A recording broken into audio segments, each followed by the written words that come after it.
हमर ई गप के टॉपर विद्यार्थी सब नहीं बुझथिन, लेकिन पाछू में बैसे वाला बैक बेंचर सब पूरा बुझ जथिन।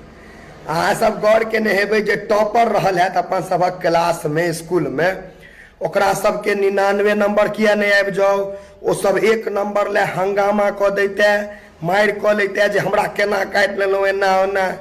रे पापी सब, 99 नंबर में 2.5 आदमी पास भ जेते, 40 40 आ 20 है, आ तू सब तैयो मारि केने छै 1 नंबर ले। हमरा सबके देखी कते संतोषी छी, 40 नंबर आबि गेल तऽ खुश भ जाइ छी, लेकिन नहीं, तू सब अड़ल रहे छले हैं। दोसर गप जे अखन अहाँ देखबै जे बैक बेंचर सब हैत, वो सब किछु ने किछु काज कऽ रहल छै, धंधा कोनो में लागल है, आ पाई बढ़िया कमा रहल छै महादेव दया से।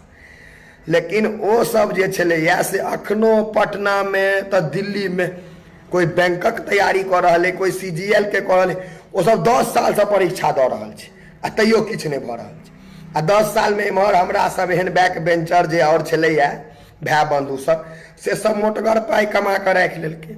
कह तोरा सब जे 35 में नौकरिए हेतौ तो एक सरकारी मोहरे न लागि जेतौ, पाई तऽ नहीं कमा सकबे। तो बच्चों में बैक बेंचरे मजा केलकै, अखनो बैक बेंचरे मजा कर रहल छै। तू सब की कऽ लेली हैं? हमरा ककरो भावना के ठेस नहीं पहुँचाबै के, लेकिन बैक